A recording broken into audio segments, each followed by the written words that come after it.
Well, when you mention George Crumley, the first thing that comes to mind, gentleman, an individual that's a humanitarian, that you enjoyed being around, he and his wife, and they just were wonderful people.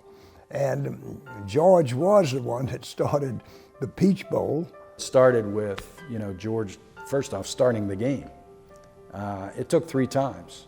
You talk about it facing adversity and being successful and showing leadership and integrity and character. He had 3 times to go to the NCAA and try and get this bowl started.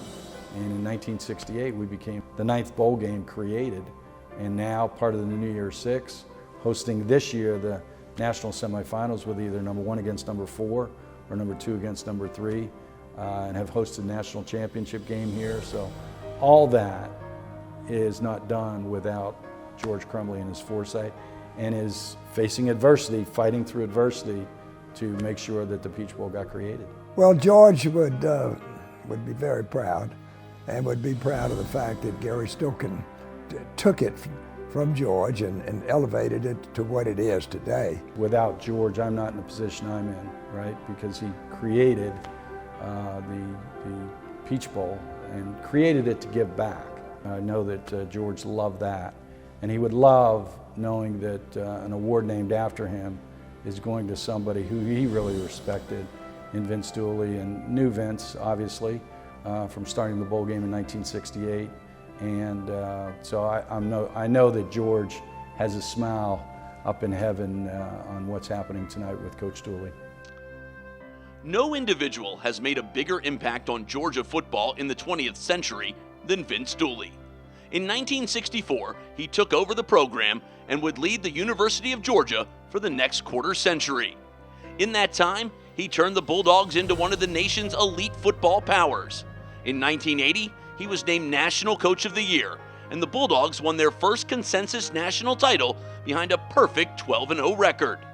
Dooley was named Southeastern Conference Coach of the Year 7 times and was inducted into the College Football Hall of Fame in 1994.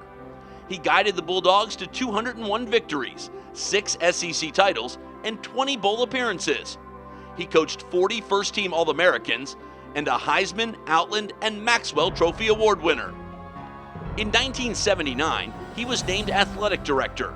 Under his leadership, we saw the growth of Sanford Stadium and the addition of Butts-Mehre Heritage Hall, one of the nation's elite athletic facilities. On and off the field, Vince Dooley has left a legacy that all Bulldogs can be proud of. Well, no one's done more to help the University of Georgia, I believe, in their history than Vince Dooley. Not only being a successful coach, but then to be the athletic director there and build what was at the time, not to say it isn't now, but what was at his time the most successful athletic program in the country. And to do that coming from coaching to athletic director, and all the changes that took place in the athletic business during that time, it shows you how Vince is such a great leader.